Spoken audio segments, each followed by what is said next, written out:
All right, today we're going to work on your ankles and calves. Let's begin with the foam roller first. So with the foam roller, like I said, we always try to think about the muscles in 4 compartments: top, bottom, left, and right. So what I want you guys to do is begin real passively, kind of rolling up and down, side to side, looking for the tender areas, looking for the spots on the muscle that feel more sensitive than others. Once you guys kind of find that sensitive spot, I want you to try to work that tissue in as best you can. So nice and easy, work all the way down to the Achilles tendon, work all the way up to right behind the knee. Once you find that spot, start to begin to pull the toes up to the shins, point the toes, and start to do a little bit more of an active release. Nice and easy, and make sure that we're breathing through these always.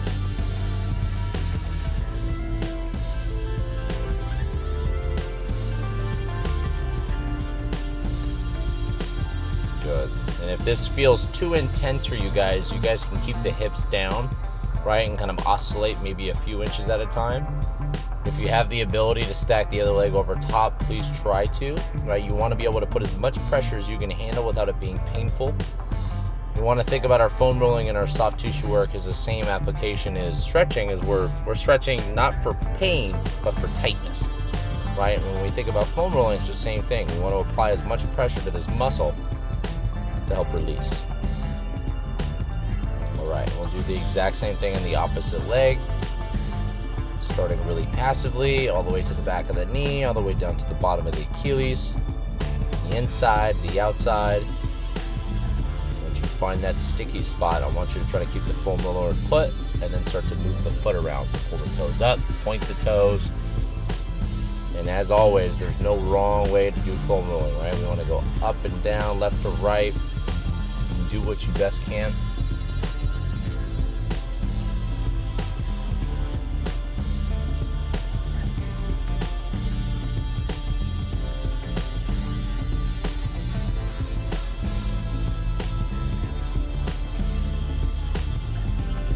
Good. Remember, look for those spots. Sometimes left and right can be very different from each other. And also sometimes the sensitivity could be lower towards the ankle, and sometimes it could be a little bit higher up on the gastrocnemius behind the knee itself. So once you find that tender area, try to sit there as long as you can and work that in.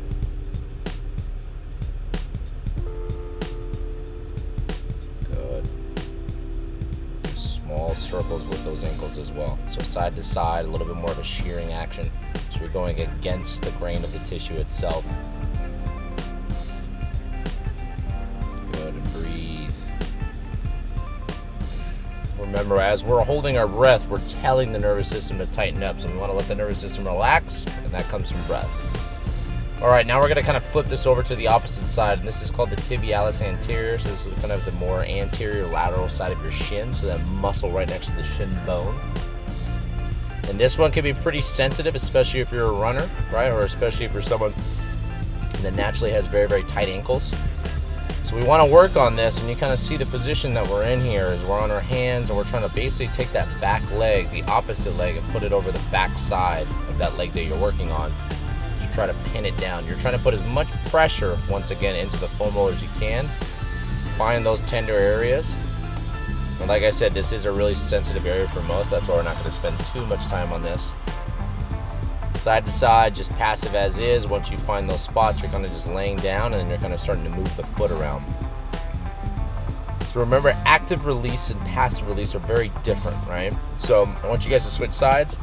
But one thing to think about is active is trying to take the muscle and move it around the tool or the object that we're using. And passive is what we're doing currently, which is just kind of going up and down, and we're moving the object around the muscle. So a good rule of thumb and something to think about is always start with a passive application, look for the spots that are the most sensitive, and once you find it, stay there and then start to move the muscle around. So in this case, we're pinning the muscle down and we're moving the foot and the ankle joint itself, and that's obviously moving that muscle and sliding over the top of the foam roller.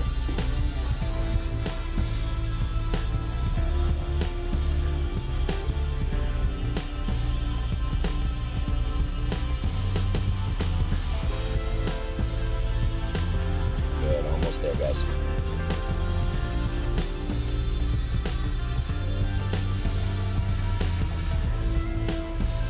Good, great job. All right, now let's throw the foam roller back, and we're going to transition right into kind of like an extended lizard position. But now what we're trying to do is we're trying to keep all the weight over that front foot, right, and try to drive that knee as far forward as we can, keeping the heel down though. So what I want you guys to do is keep the body nice and long.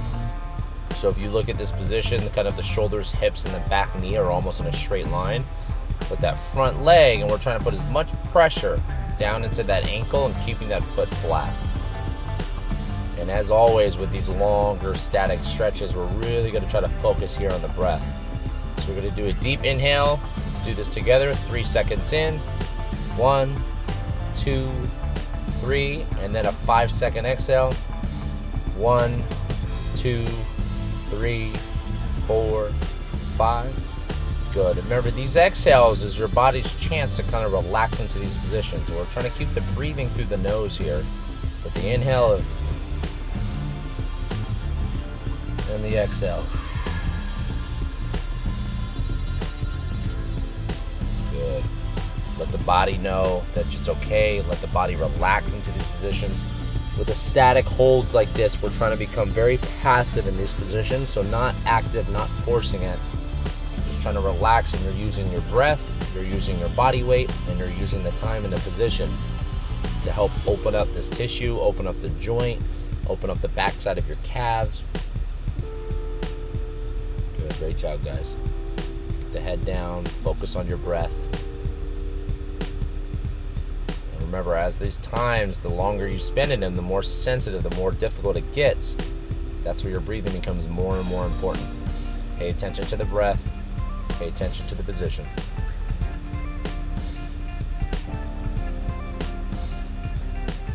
Good, great job. All right, now we're gonna transition before we go into the other side into a downward dog. Downward dog, we're gonna go a little shorter on the time, but now we're gonna try to focus on this being an active position. So what you guys can even do is you wanna kind of go toggle side to side, left to right, where you're lifting the heel and driving the opposite heel down, or you can just keep both of them down. But in an active position, one of the things we want you guys to pay attention to is you're pushing through the floor with your hands right now. You're pulling your hips up to the sky. You're driving those knees back, and you're pulling those heels down to the floor, and you're trying to engage the muscle, right? And what this is doing is we're basically engaging one side, and we're trying to stretch the opposite side, right? So this is a little bit more of working on active control and active release. Good, so focus on your breath, focus on trying to stay tall and long with the spine, tall and long with the legs. Good, and let's transition right to the other side again. So right back into this. So remember, this is called a dragon, so this is kind of like a lizard pose, but now what we're doing is instead of having that front foot up, we're keeping that foot right under the torso, and we're driving that knee as far forward as we can. So now all the pressure is down the backside of the calves. You should feel this in your ankles. And you want to make sure that the most important piece here is that you're keeping that foot completely flat. You're not pronating it, you're not lifting the heels, you're just driving as far forward as you can without the heel lifting off the floor. Good. So remember, this is passive, so it's not as active as a downward dog is. And when it becomes passive, your breath becomes just that much more important. Let your body know it's okay. Control the breath. Deep inhales, long exhales, and trying to focus all this breath through the nose. All right, so we're not breathing through our mouths here, we're breathing through our nose, trying to calm the nervous system, trying to create this more of a parasympathetic response with our stretching. Down regulating everything, right? Become comfortable through this. Good, you guys are almost there. Keep the body long. Remember, your hands are just here to kind of help support, but you're trying to keep as much weight on that front foot. So I'm not trying to put the weight on my hands, I'm trying to put the weight on that front foot.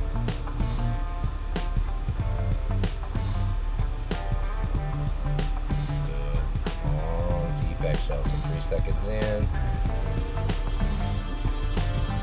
5 seconds out.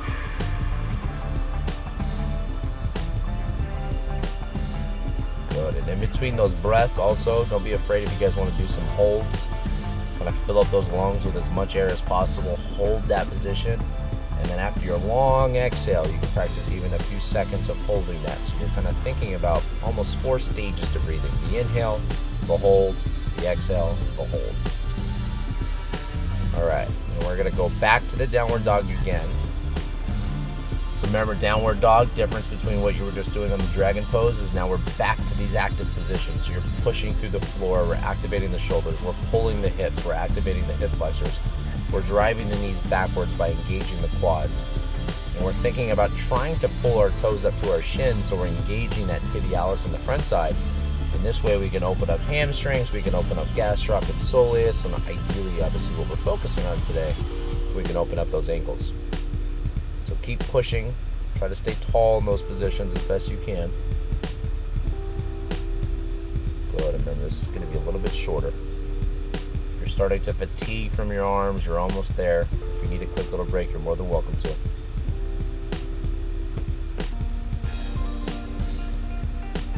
Good, great job.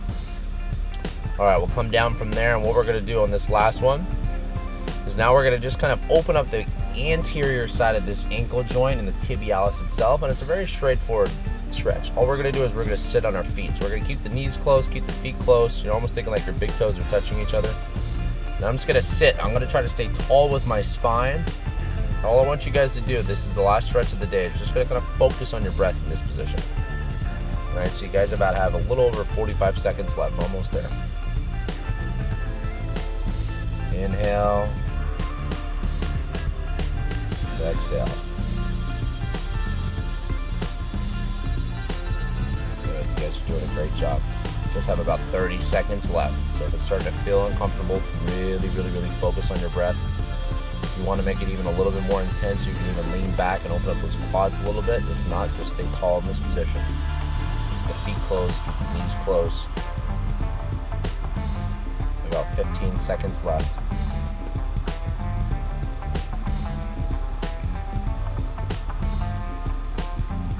Good, almost there. So great job today, guys. What I want you guys to do, if you want to maybe move around, get the ankles to move, is start to walk around, things like that. It's pretty straightforward from there. Have a great day, guys.